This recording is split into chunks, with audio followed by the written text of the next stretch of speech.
আল্লাহ আমরা লেখা দিলে কি হবে? তোমরা ইমানদার বলতে দেরি, আমি জান্নাত দিতে দেরি করব না। হায় হায় 90% মসজিদে যায় না। সর্বশেষ একটা শর্ট প্রোগ্রাম দিলেন, শুধু 30 দিন, রমজান রমজান রমজান রমজান, 1 মাসের ইবাদত 1000 বছরের চেয়ে বেশি ছিল, 1000 বছরের চেয়ে বেশি।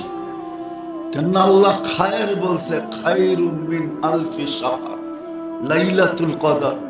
1 রমজান 70 মাস, 70 মাসে 5 বছর 10 মাস, লাইলাতুল কদর 83 বছর 4 মাস, 89 বছর 2 মাস। কিন্তু আল্লাহ খায়ের বলছেন খায়ের। ওলামারা বলে 83 বছর, 83 বছরের ভিতরে তো আরো 83টা লাইলাতুল কদর আছে, ওটার ভিতরে তো আরো 83টা লাইলাতুল কদর আছে। এটা হিসাব করলে তো না জানি কত হাজার কোটি বছর হবে, যেটাকে তাসালসুলের মাসলা বলে। এই জন্য আল্লাহ খায়ের বলছে, খায়ের বলি খায়রি লা নিহায়া, আমার খায়েরের কোনো সীমা রেখা নাই।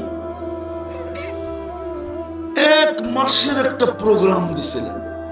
আমি তো একটু আগে বললাম, আমার জাতি যদি বুঝতো তাহলে প্রত্যেক বাড়িওয়ালা, সামনের বাড়িওয়ালাকে বুকিং দিত যে খোদার ওয়াস্তে তুই ইফতারি পাকাবি না, তুই সেহরি পাকাবি না, তুই রমজান মাসে 30 দিন পাকাবি না। বলবে কেন? শুনছি 1 ডোক পানি দিয়ে ইফতার করাইলে জাহান্নাম থেকে মুক্তি মিলবে। আমার জাহান্নাম থেকে মুক্তি পাওয়া দরকার, আমি 30 দিন তোকে বুকিং দিলাম, 30 দিন ইফতারি আমার ঘর থেকে আসে। প্রত্যেক বাড়িওয়ালাকে বুকিং দিত। এই এলাকার বিত্তশালীরা, বাড়িওয়ালারা বারাটিয়াদেরকে বলতো, খবরদার যদি রমজানে ইফতারি পাকাইলি তাইলে বাড়িতে বাড়ি করে দিব। বলবে কেন?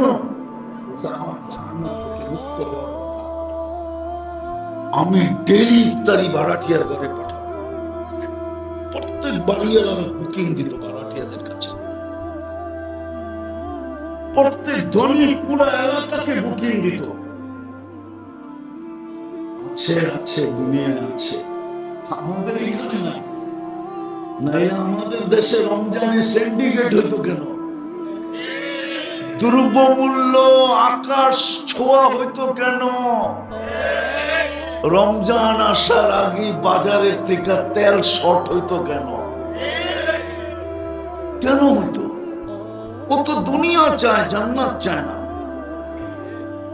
আমি তো এক দেশে 6 বার গেছি, 6 বার। আমি চিনি আফ্রিকার একটা গরিব দেশ। আমি জিজ্ঞেস করছি, রমজানে তোমাদের এখানে নিত্য প্রয়োজনীয় জিনিসের দাম কিরকম হয়? তো বলতেছে যেই দামে কিনা ওই দামে বিক্রি।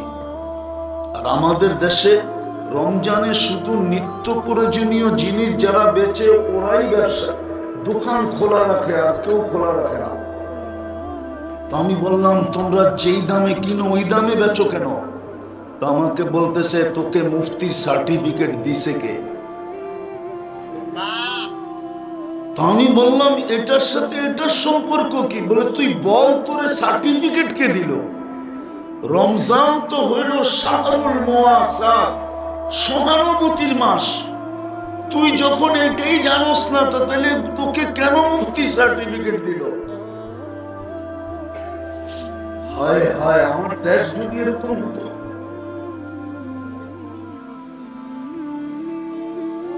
রাগ হয়ে যাবে বললে। আমার দেশের ওয়ার্ডের কমিশনার যদি আইসা বলতো, রাগ হয়েন না, পায়ে হাত রাখি, শুধু স্টেজ দখল করতে আসে। তা না আইসা যদি বলতো যে আমার ওয়ার্ডে কেউ ইফতারি পাকাবে না, ইফতারি আমি দিব, আমাকে জাহান্নাম থেকে মুক্তি হওয়া দরকার। ধনী যদি বলতো, এইখানের লোক যদি গ্রামে যে ইউনিয়ন বুক করতো, সিন্ডিকেট তো হইতো এই ব্যাপারে। যে ভাই তুই টাকা দিয়া পুরা ওয়ার্ড নিয়ে আনিস ইফতারি পাঠাবি, না না চলবো না, চল আমরা 10 জন মিলে সিন্ডিকেট করি, আমরা এই ওয়ার্ডে ইফতারি দিব, আমাদের 10 জনই জাহান্নাম থেকে মুক্তি মিলবে। আমার চাকরি তো এটা করতে জানে, পায়ে হাত দিয়া আসেন, তওবা করেন, তওবা করেন, তওবা। যদি নিজেকে সোনা বানাইতে চান, যদি জান্নাত ঠিকানা বানাইতে চান, নাইলে 60-70 বছর কেটে যাবে। হ্যাঁ হ্যাঁ, মৃত্যু যেদিন আসবে ওই দিন ফেরেশতা কয়েকটা ধ্বনি কানে দিয়া দিবে, শুধু ধ্বনি ধ্বনি। প্রথম ধ্বনি কানে দিবে, ইনকাতাতিল আজাব অনকাতাতিল আমাল, তোর বয়সও শেষ, তোর আশাও শেষ। দ্বিতীয় ফেরেশতা ধ্বনি দিবে, জালাল ইশতিগাল, তোর ব্যস্ততা শেষ। তৃতীয় ফেরেশতা ধ্বনি দিবে, যাহাবাতিল আমওয়াল, তোর সমস্ত অর্জন হাতছাড়া। বাকিয়াতিল আমাল, আমল তোর সাথে আছে। চতুর্থ ফেরেশতা জীবিতদেরকে একটা সংকেত দিবে, তুবা লিমান কানা মাতআমুহু মিনাল হালাল ওয়া ইশতিগালুহু লিখিদমাতি যুল জালাল। সুসংবাদ ওই ব্যক্তির জন্য যে আল্লাহর দাসত্বে জীবন কাটাইলো আর দুনিয়াতে বক্ষণ করলো তো হালাল করলো। বিদায় চলেন আজকে তওবা করি। পারবেন? পারবেন? কে কে পারবেন দেখি? পাক্কা মনের ঠিকা? তাইলে বইলা দেন, আল্লাহ অতীত থেকে তওবা করলাম, আপনি আমাদের তওবা কবুল করেন। নামান যদি মনের থেকে কইরা থাকেন তো আমি কসম খেয়ে বলতে পারি আপনি নিষ্পাপ। যদি নিষ্পাপ কবরে যেতে চান তাহলে আর কয়েকটা অভ্যাস করেন, ডেইলি 2 বেলা তওবা করেন। যদি ডেইলি 2 বেলা তওবায় অভ্যস্ত হইতে পারেন, আপনি ইষ্টা মানেন, আপনাকে আমি লেখা দিব, আপনি নিষ্পাপ কবরে যাবেন। 2 বেলা তওবা করেন। পারবেন? ঘুমানোর আগে তওবা করে ঘুমান। কেন উঠলে না সকাল, না উঠলে পরকাল। সকালে উঠে তওবা করেন, হতে পারে সূর্য ডুবা নাও দেখতে পারেন। হাজারো মানুষ আছে সূর্য উঠতে দেখছে আর ডুবতে দেখে নাই। হাজারো মানুষ আছে সূর্য ডুবতে দেখছে আর উঠতে দেখবে না। 2 বেলা তওবা করেন। বিশেষ করে যুবকদেরকে বলতেছে, সারাদিন কি করবো আমার আপত্তি নেই, সারাদিন কি করবা এটাও আমার আপত্তি নেই, কিন্তু তোমার পায়ে ধরে বলি 2 বেলা তওবায় অভ্যস্ত। পারবা? হ্যাঁ পারবা? পারবেন? কে কে পারবেন যে আমরা আজকের থেকে ডেলি 2 বেলা তওবা করব? কিছু না করতে পারেন, নামাজ কিছু না করতে পারেন, শুধু তওবা। এই উম্মতের তওবা আল্লাহর কাছে বড় প্রিয়, বড় প্রিয়, বড় প্রিয়। এই উম্মতকে আল্লাহ বেশি খাটাইতে চান না। যদি খাটাইতে চাইতেন তাহলে হুজুর বলুক 50 ওয়াক্ত নামাজকে কেন 5 ওয়াক্ত করলেন? আল্লাহর ওইখানে যেটা সিদ্ধান্ত হয় ওটা কোনোদিন রদবদল হয় না। কিন্তু দেখছেন 50 ওয়াক্ত খাটবে, তাইলে আর ভালোবাসার পাত্র হইলে তো হইল কি করে? কমাইতে কমাইতে 5 আইনা দিছেন, পরিশ্রম কমায় দিছেন। তো বন্ধু বলছে পরিশ্রম তো কমায় দিলেন, একটু কি কমায় দিবেন?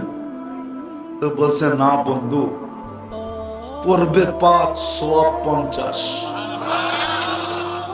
এটা একা পড়লে একা একা, এটা ভুল। এটা একা পড়লে, আর যখন জামাতে পড়বে আরো 27 গুণ বেড়ে যাবে।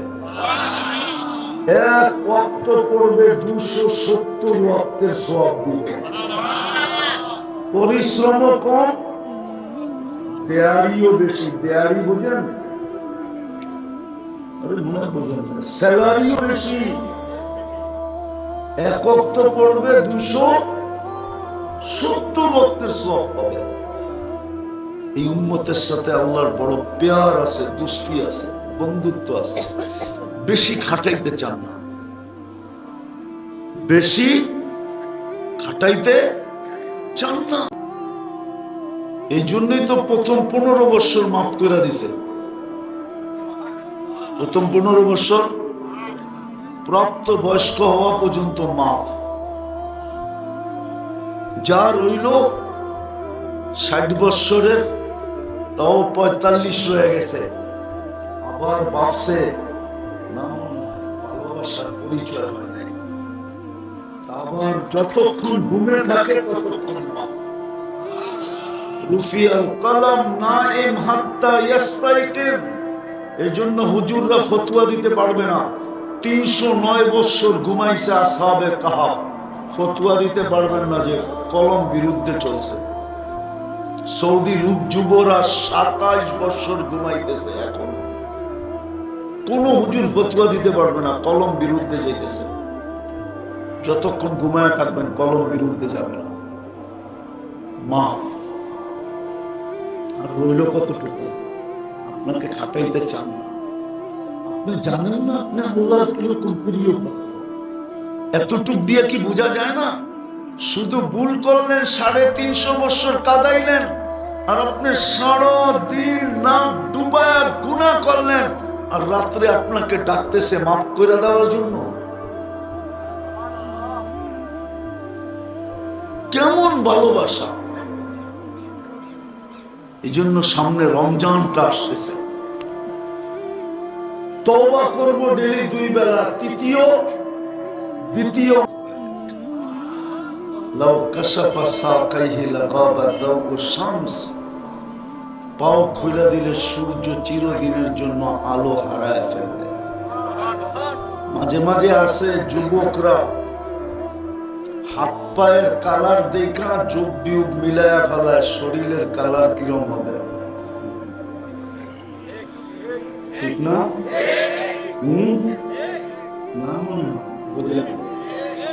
হাত পায়ের কালার দেখা যোগ বিয়োগ মিলায়া ফেলে যে শরীরের কালার কিরম হবে। আল্লাহ রাসূল পায়ের কালার বলছে, এবার যোগ বিয়োগ মিলাও শরীরটা কিরম হবে।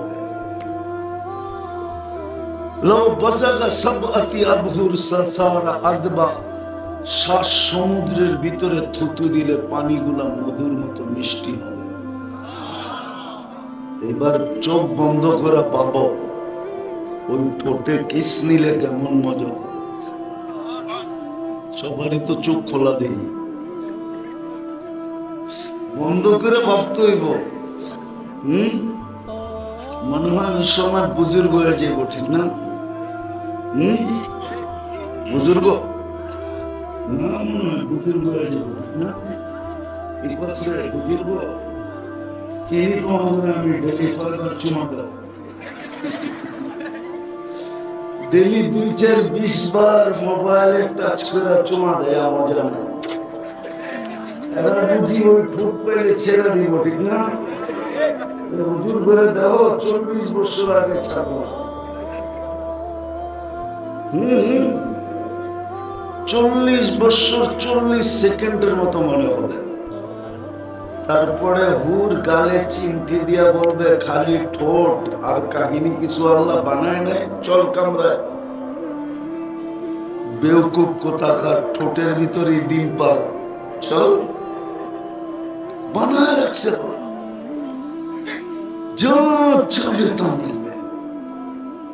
আমার মা বোনরা যদি জান্নাত চিনত, 4 কাপড়ের বেশি বছরে কেউ 5 কাপড় নিত।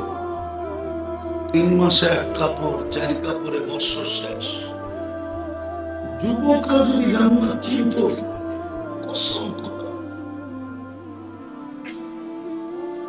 তাইলে ও জুমতো, কিন্তু বাবা খায় না।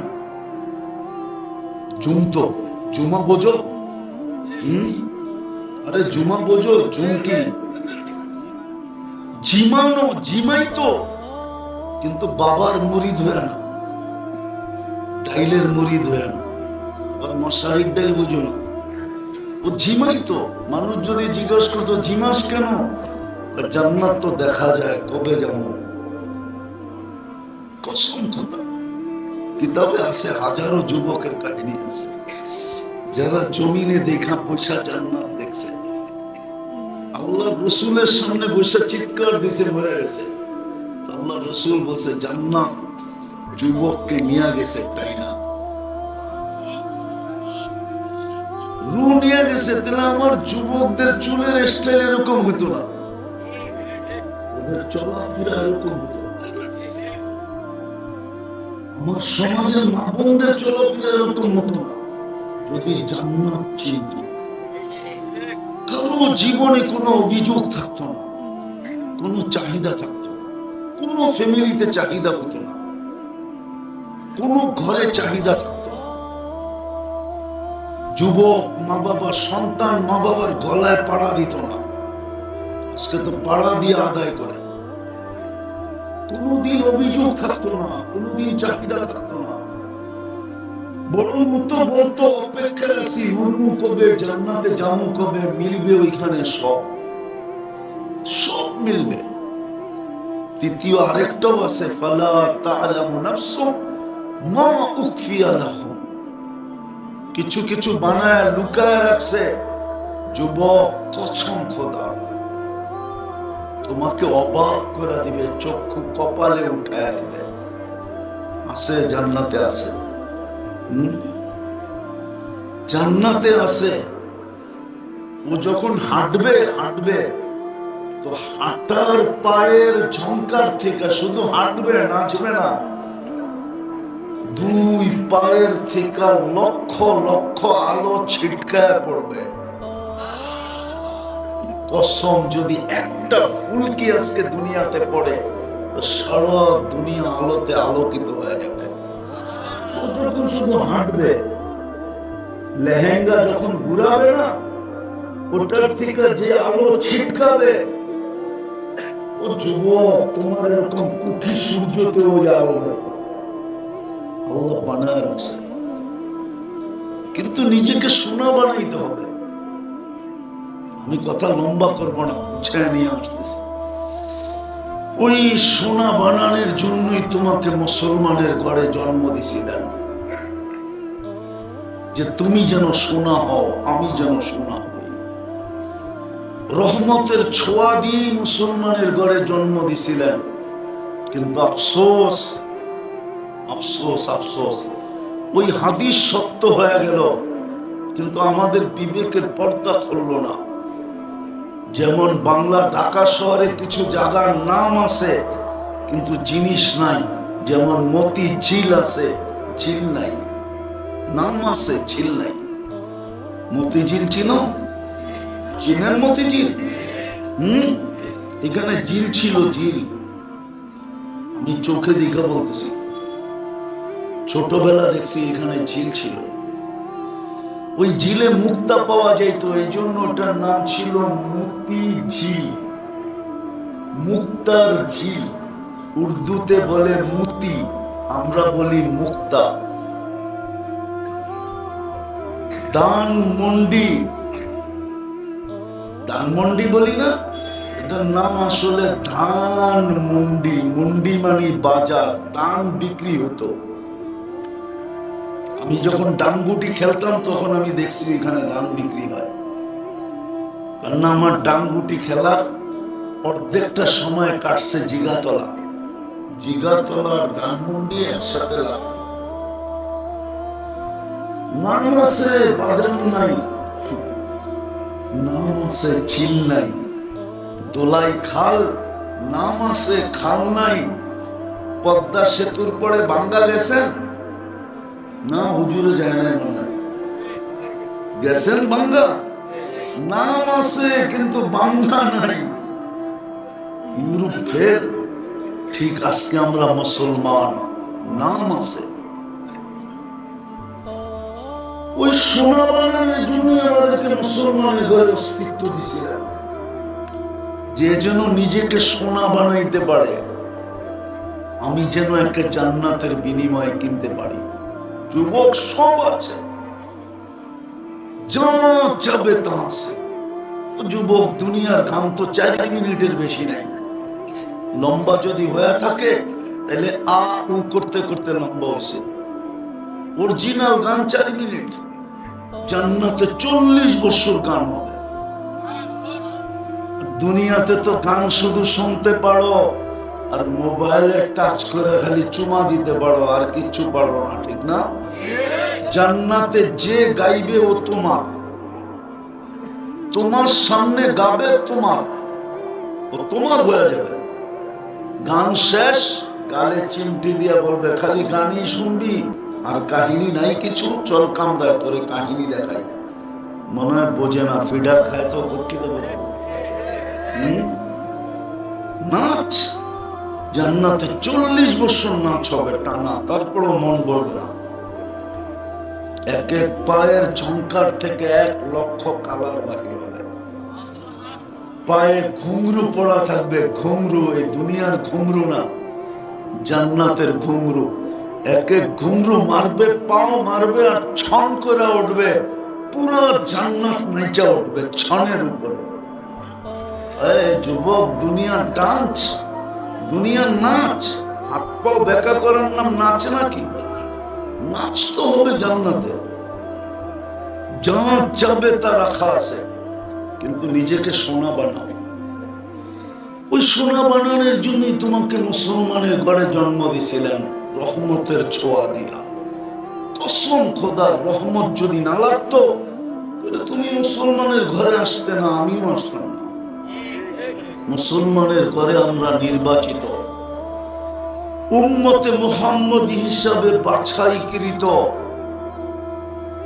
কিন্তু মুসলমান হইলে কি হবে? নাম আছে, ইসলামের রং নাই। যদি রং হতো তাহলে চুল কেন এরকম কাটতো? রাগ হয়ে গেল? বলো, এখানে তো বেশিরভাগই শ্রম পেশার মানুষ, ঠিক না? তোমাদের শ্রম কি কষ্ট সাধারণ? হ্যাঁ, তাহলে কষ্টের শ্রমের পয়সা দিয়ে কেন তুমি 50 টাকার চুল 500 টাকা দিয়ে কাটো? বরং উল্টা তো, আজ পর্যন্ত কোন মেয়ে তোমার চুল কাটা দেখে বলছে আই ডট ডট ইউ? অথচ মেয়েরা তো তোমাদের চুল কাটা দেখে টিট করে। টিট বুঝো? কি টিটকারি করে, ঠিক না? পাটি কাটিং কই পাইলি, ঠিক না? বদনা কাটিং কই পাইলি, ঠিক না? কাউয়া কাটিং কই পাইলি, ঠিক না? এই পর্যন্ত তো মেয়েরা 20টা নাম দিয়া দিল তোমাকে চুলের কাটিং এর। দশজন খালি তো আমি জানি, উনি হাসে কেন? তাই না মেয়েরা না? তুমি কেন কাটো? 50 টাকা দিয়ে যদি চুল কাটতা, তাহলে 250 টাকা দিয়ে পিজা খাইতা, তাইলেও তো আমি মনকে বুঝাইতে পারতাম, প্রবাদ বাক্য বলতে পারতাম, যা লাগাবে